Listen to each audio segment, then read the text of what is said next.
distingue de manière spécifique l'interprétation vocale d'un standard de jazz de l'interprétation instrumentale de ce même standard. Une interprétation vocale suppose toujours de prendre en compte les paroles de la chanson ainsi que son sens, alors qu'une interprétation instrumentale peut se dispenser de ce genre de connaissances. L'interprétation vocale d'un standard de jazz diffère de la lecture d'un poème, mais ces deux activités sont apparentées en ce qu'elles exigent toutes deux la communication d'un texte. De plus, l'interprétation vocale d'un standard de jazz évite de trop s'éloigner de la mélodie d'origine. Celle-ci doit rester reconnaissable. A l'inverse, les interprétations instrumentales ne gardent le plus souvent que les progressions et les changements harmoniques, et ces progressions elles-mêmes peuvent être modifiées. Lorsqu'un chanteur interprète un standard vocal, la mélodie doit être bien mise en évidence, quelles que soient les modifications apportées par le chanteur. Un certain nombre de standards sont souvent l'objet d'une interprétation instrumentale, car bien qu'ils soient à l'origine des chansons, c'est-à-dire qu'ils possèdent un texte, ces standards s'avèrent en fait peu intéressants du point de vue vocal. En effet, la mélodie, le texte, le thème ou la valeur émotionnelle de la chanson peuvent être insuffisants. Néanmoins, leurs progressions harmoniques sont susceptibles d'inspirer des musiciens, comme c'est le cas par exemple pour I've Got Rhythm, Cherokee, Lady Be Good et Take the Train. Quel est le type de connaissance à propos du standard interprété qu'une performance vocale communication publique? S'agit-il seulement de rendre accessible aux auditeurs le standard pour qu'ils puissent faire l'objet d'une évaluation ou d'une analyse critique? Une interprétation performative transmet, au moins me semble-t-il, les informations suivantes. Tout d'abord, la possibilité pour le standard d'être interprété de cette façon. Ensuite, le caractère satisfaisant du point de vue musical de cette version spécifique. Et enfin, tout simplement, l'approbation du chanteur lui-même à propos de la version qu'il propose. Si l'on adopte cette perspective, il est inutile de se demander ce qui est communiqué par le chanteur à travers son interprétation. Les libertés qu'il prend à l'égard de la version originale du standard reflètent simplement un désir de changement du point de vue musical. Elles ont pour but de satisfaire la curiosité d'un public qui souhaite entendre quelque chose de différent. Et par là même, elles permettent de mettre en valeur l'ingéniosité, le goût et le talent de l'interprète. Bien que cette perspective minimaliste à propos de l'information transmise par une interprétation soit intéressante, il me semble que l'on peut être un tant soit peu audacieux. Mais avant de développer cette option, considérons les deux questions suivantes. Tout d'abord, peut-on chanter un standard de jazz sans l'interpréter? Est-il possible qu'une chanteuse ne communique rien ni à propos du standard, ni à propos de ce qu'elle pense du standard lorsqu'elle le chante? Cela semble improbable. En effet, même si on imagine que la chanteuse ne prend aucune liberté, que sa performance colle à la version originale, à la mélodie et au tempo indiqué par le compositeur, cette manière de chanter dans le monde du jazz, loin de ne rien révéler des pensées de l'interprète au sujet du standard, exprime l'importance de son admiration et de son respect à l'égard de la composition originale. En bref, cela indique tout ce qui la pousse à exécuter cette composition de la manière la plus pure et la plus fidèle possible.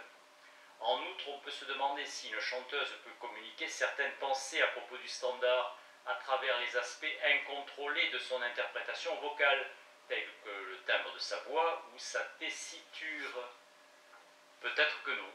En revanche, il semble qu'une chanteuse puisse imprimer un certain caractère au standard qu'elle interprète au travers du timbre et de la tessiture de sa voix. Autrement dit, le fait qu'elle imprime un certain caractère par le biais de ces éléments n'implique pas forcément qu'elle communique ses réactions à l'aide de ces éléments. Ses pensées à l'égard du standard interprété peuvent être uniquement communiquées, me semble-t-il, au travers des éléments qu'elle contrôle. Mais cela n'exclut pas pour autant qu'une chanteuse puisse communiquer quelque chose à propos du standard par la manière dont elle manie, module, manipule son timbre ou sa tessiture de base. J'ai suggéré en fin de compte la possibilité pour une interprétation vocale de jazz de communiquer certaines propositions au sujet du standard interprété. Mais cela ne veut pas dire qu'un auditeur qui comprend et apprécie l'interprétation en question formule ces propositions. Toutefois, il me semble qu'un auditeur qui comprend une interprétation donnée accepterait ces propositions communiquées, ou serait au moins enclin à les accepter si celles-ci étaient formulées. Du reste, je ne veux rien dire de plus à ce sujet. Qu'est-ce qui est communiqué par une chanteuse lorsqu'elle allonge, accentue ou déforme de façon manifeste un mot ou une phrase du standard interprété? A-t-elle l'intention de signifier que ce mot ou cette phrase sont plus importants que les autres du point de vue thématique, même s'il est vrai qu'en règle générale, l'accentuation d'un mot en particulier suggère que l'interprète lui donne une plus grande importance du point de vue thématique, et que dans le cas contraire, un manque d'emphase indique que l'interprète lui accorde moins de poids. Ce serait une erreur de croire que cela est toujours le cas. Voici un exemple un peu particulier. Soit le standard My One and Only Love, dont la version la plus connue est celle de Johnny Hartman et John Coltrane, le texte de standard est, à mon avis, un tant soit peu malencontreux. Le verbe give donné apparaît dans le dernier couplet en deux occasions contiguës. La phrase Every kiss you give sets my soul on fire, chaque baiser que tu donnes embrase mon âme, est succédée par celle-ci I give myself in sweet surrender, je m'abandonne aux délices. Un chanteur faisant preuve de sensibilité essaiera de ne pas s'attarder sur les deux give. Il évitera d'attirer l'attention sur cette répétition, laquelle trahit un léger manque d'inspiration de la part du parolier. Toutefois, ce choix ne doit pas être interprété comme une manière de nier l'importance du mot give dans le contenu thématique du standard. On peut dire en général qu'en interprétant de manière spécifique un standard, en utilisant par exemple certaines inflexions au niveau du rythme, du ton, du phrasé, de la prononciation, du tempo, une chanteuse communique ce qu'elle ressent à propos de ce standard, ou encore qu'elle le présente sous une perspective particulière, ou bien qu'elle exprime son attitude positive ou négative à son égard. Je suis d'accord avec ces remarques, assez évidentes et pleines de bon sens, mais on peut ajouter qu'en règle générale, une chanteuse, lorsqu'elle interprète de manière spécifique un standard, exhibe sa personnalité. Elle peut paraître contenue ou enthousiaste, sensuelle ou maternelle, terre-à-terre ou aristocratique. Et ceci constitue un aspect important du contenu informatif de l'interprétation vocale du jazz, sur lesquels j'insisterai par la suite. Nous arrivons maintenant à la question qui m'intéresse le plus à propos de l'interprétation vocale du jazz. Comment distinguer à l'intérieur du contenu informatif véhiculé au travers d'une interprétation vocale de jazz l'objet de l'interprétation, ce qui est interprété, du sujet interprétant, celui qui interprète. Les informations à propos de ce qui est interprété peuvent être inférées à partir de ce que pense et dit de manière justifiée un auditeur, convenablement informé à propos de l'interprétation vocale donnée.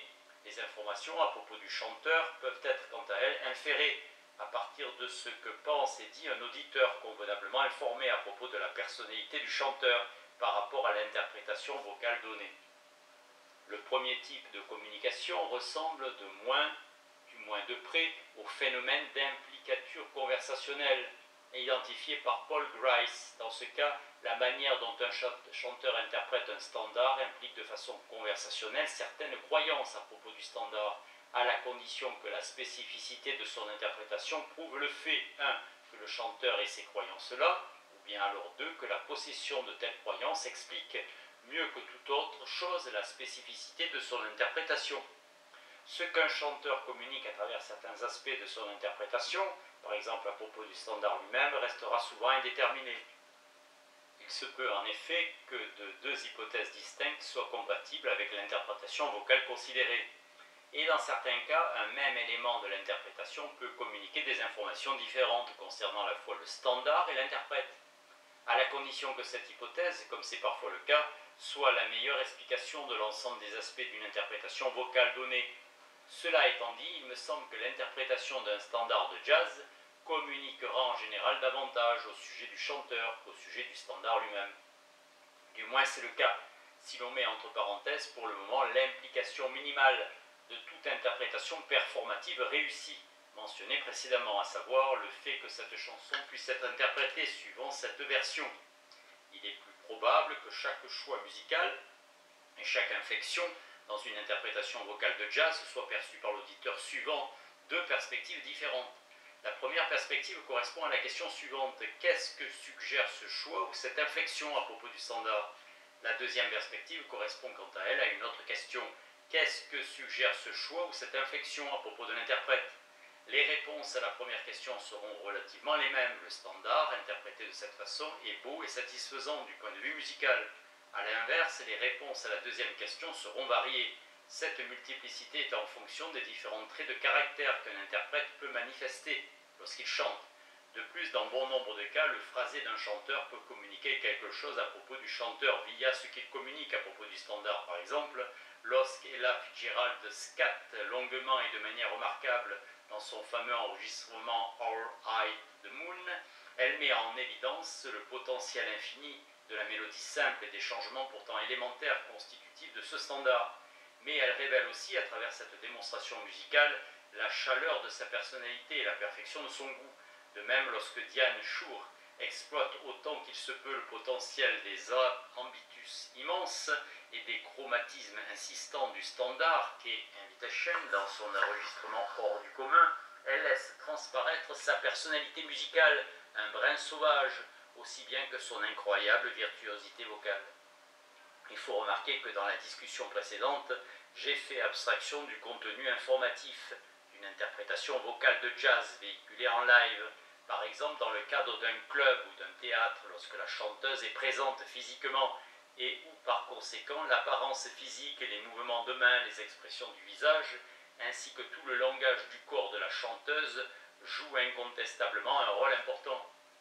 En d'autres termes, je considère de manière étroite et pour des raisons de simplicité l'interprétation performative d'une chanteuse comme étant simplement quelque chose d'entendu, c'est-à-dire ce qui serait capturé par un enregistrement sonore de qualité.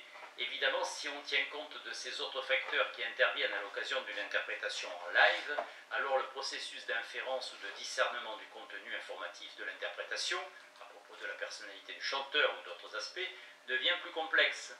Mais ce processus sera aussi d'un certain point de vue plus facile, étant donné le nombre plus important de données disponibles pour le spectateur, et ainsi il aboutira à des résultats plus riches et plus précis. Ces exemples montrent que ce qui est suggéré à propos du chanteur, au travers de son interprétation, ce sont des traits spécifiquement musicaux, qui constituent, comme je l'appellerai, la personnalité morale musicale, la personnalité musicale du chanteur. Par exemple, la tendance à l'altération métrique, à la modulation du timbre, aux substitutions mélodiques et aventureuses du point de vue harmonique. Il existe certains traits non musicaux qui forment la personnalité performative de l'interprète, c'est-à-dire la personnalité du chanteur telle qu'elle s'affirme au cours d'un concert et qui inclut la personnalité musicale sans s'y réduire. Mais que dire alors de la personnalité du chanteur tout court? L'interprétation d'un standard exprime-t-elle sa véritable personnalité? Supposons par analogie avec l'expression comportementale des émotions qu'une interprétation vocale de jazz révèle la véritable personnalité de l'interprète. Si A, l'interprétation permet aux auditeurs d'inférer que le chanteur a la personnalité P, B, l'interprétation permet aux auditeurs d'inférer que l'interprète doit avoir en effet cette personnalité P. Et C, l'interprétation possède tel aspect en partie parce que l'interprète a cette personnalité P. Si toutes ces conditions sont remplies, une interprétation pourra exprimer la véritable personnalité de l'interprète, mais un auditeur ne sera pas en position d'affirmer que l'interprétation exprime cette personnalité à moins qu'il ne connaisse l'interprète en dehors du contexte performatif, et donc qu'il sache si l'interprète a en effet cette personnalité P. Autrement dit, il ne saura pas si la condition B ou C est satisfaite. Dès lors, il est préférable de dire avec prudence qu'une interprétation d'un standard exprime en fait la personnalité performative d'un chanteur. Cette proposition est en effet analytique, puisque la personnalité performative d'un chanteur est simplement la personnalité du chanteur qui transparaît à travers sa manière de chanter. La personnalité performative d'un chanteur ne sera pas nécessairement un bon guide pour connaître la véritable personnalité de ce chanteur en dehors du contexte de l'interprétation, mais ceci ne nous concerne pas en tant qu'auditeurs. Notre intérêt esthétique pour les représentations vocales de jazz a à voir avec la projection de la personnalité du chanteur au travers de ses interprétations et non avec la personnalité du chanteur en tant que telle.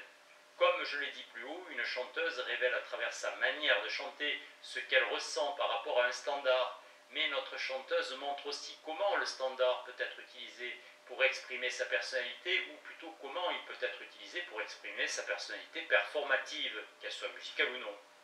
Il existe en général deux manières de considérer l'interprétation d'un standard. 1. Soit le standard est considéré comme une forme intime de communication, par exemple comme une confession murmurée, une prière sincère ou un aveu d'amour entre le chanteur et une autre personne. 2. Soit le standard est considéré comme une déclaration publique, destinée à n'importe lequel d'entre nous, et cela même si cette déclaration est adressée de façon formelle à un seul individu.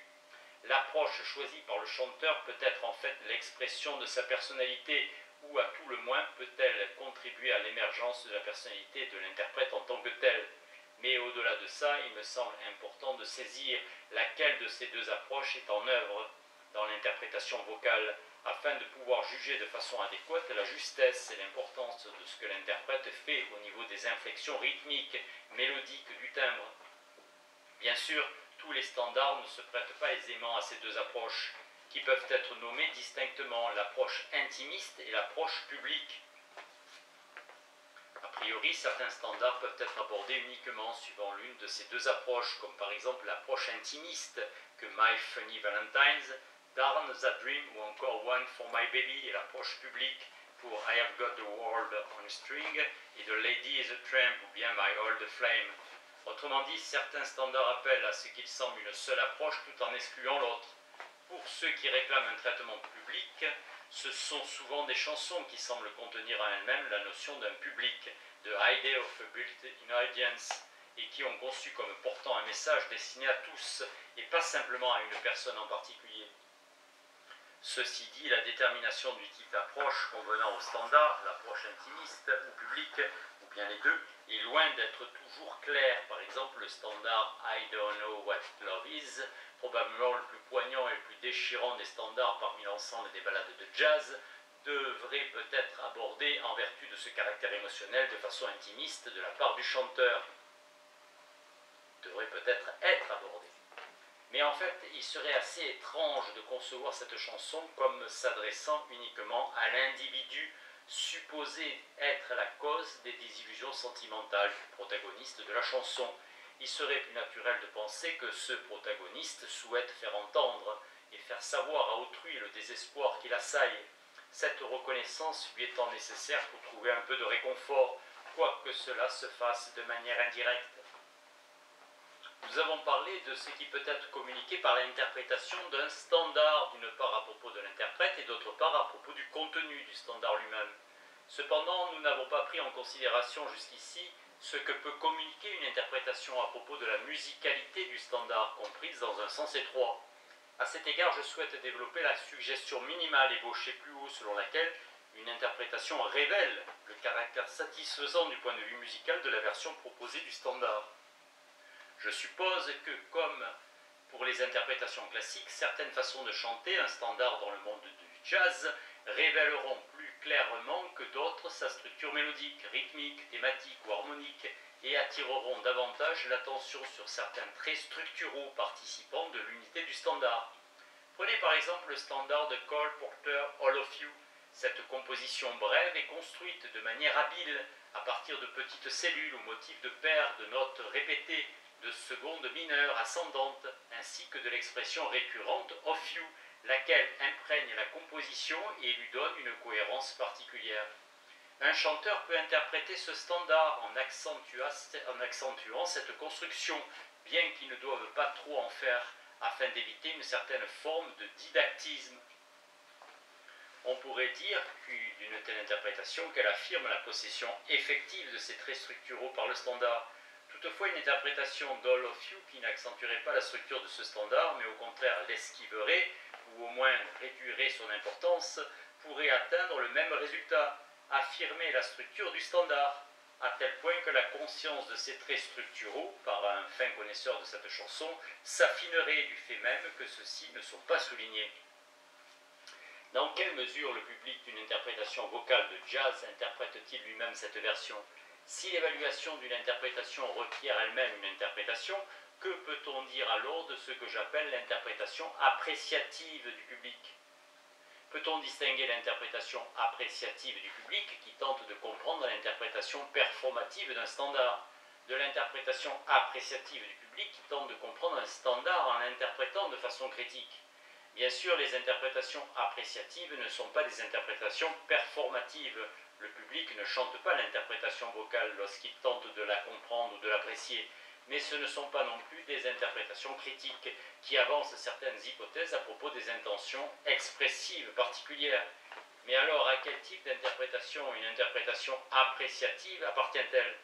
À l'encontre des modèles inférentiels ou hypothétiques présentés ci-dessus, il me semble que l'interprétation appréciative d'un auditeur ressemble davantage à la perception d'une interprétation, perception formée de manière adéquate, qu'à la formulation explicite d'une hypothèse obtenue à partir de certaines observations.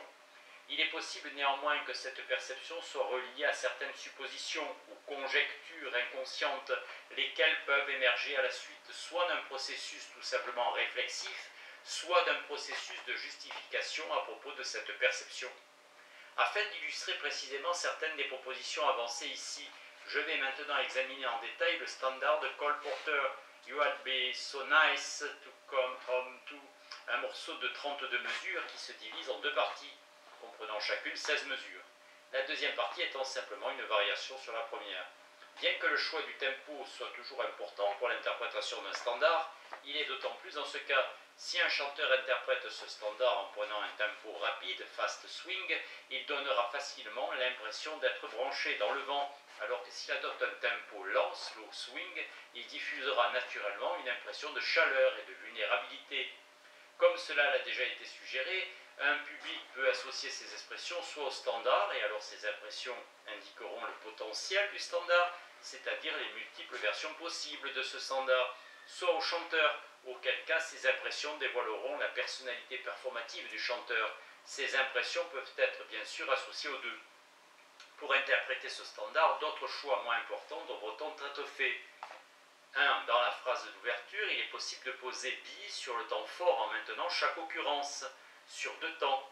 Cela confère pour ainsi dire un aspect masculin à la phrase. Il est d'ailleurs possible de faire de même pour la mesure 21 avec les occurrences August et Moon. Ce choix permet aussi de souligner le mot be alors que celui-ci n'a que peu de poids du point de vue thématique. De là découle la distanciation du chanteur par rapport à l'aspect émotionnel de la chanson, ou au moins le caractère extérieur de l'expression émotionnelle, l'émotion n'étant pas vécue de l'intérieur par le chanteur. A l'inverse, si le chanteur décide de prolonger sur 6 temps le mot so de cette dernière phrase, cela renforce l'emphase de l'adverbe et donne à la phrase un caractère tendre. D'autre part, le chanteur peut décider de retarder l'entrée de la deuxième phrase en attendant 2 temps, ce qui exprime une certaine nonchalance, voire même un sentiment langoureux. Enfin, dans la 5e phrase, il peut ajouter les mots that were avant shield. Cela donne à la phrase non seulement plus de mouvement, mais aussi une forme de confiance, d'aisance, telle qu'on la trouve chez un locuteur capable de s'exprimer en s'éloignant de son texte écrit. L'attention portée sur les divergences entre les interprétations vocales de ce standard au niveau des choix musicaux et des caractéristiques vocales se révèle instructive et permet d'admirer les personnalités performatives des chanteurs. Helen Merrill, par exemple, commence souvent ses phrases après le temps et maintient les notes à valeur longue. À cela s'ajoute son timbre si particulier, ce qui manifeste une personnalité chaleureuse, confiante et sincère. L'interprétation d'Anita O'Day, laquelle a pour spécificité un timbre vocal et une diction singulière, est quant à elle séduisante, volage. Elle suggère une femme au bord de l'enivrement avec en coin un rire malicieux. L'interprétation de Sarah Vaughan distille à la fois une forme de confiance et une vulnérabilité sentimentale, grâce en partie à son vibrato tenu jusqu'à la fin de plusieurs phrases. La version de ce standard donnée par Diane Shure est assez complexe. En effet, un contraste est établi entre le premier et le deuxième chœur. Le personnage du premier chœur est honnête et franc, pareil à une femme fidèle, incapable de vous tromper, tandis que le deuxième personnage est plus volatile, comme cela l'est suggéré au travers de l'utilisation effrénée par la chanteuse de ses aigus puissants. Enfin, la performance de Cheryl Bentin, la plus récente des 5 interprétations qui viennent d'être présentées, adopte un tempo assez rapide, manifeste une forme d'onctuosité vocale et intègre avec aisance et perfection quelques scats. Elle donne ainsi l'impression d'être une personne professionnelle, mesurée et imperturbable. Pour conclure, de nombreux modes artistiques permettent à l'artiste de se cacher. En effet, le public peut très bien comprendre et apprécier ce que l'artiste lui propose, sans se faire la moindre idée substantielle au sujet de ce qu'est l'artiste. Toutefois, l'interprétation vocale du jazz n'appartient pas à cette catégorie artistique.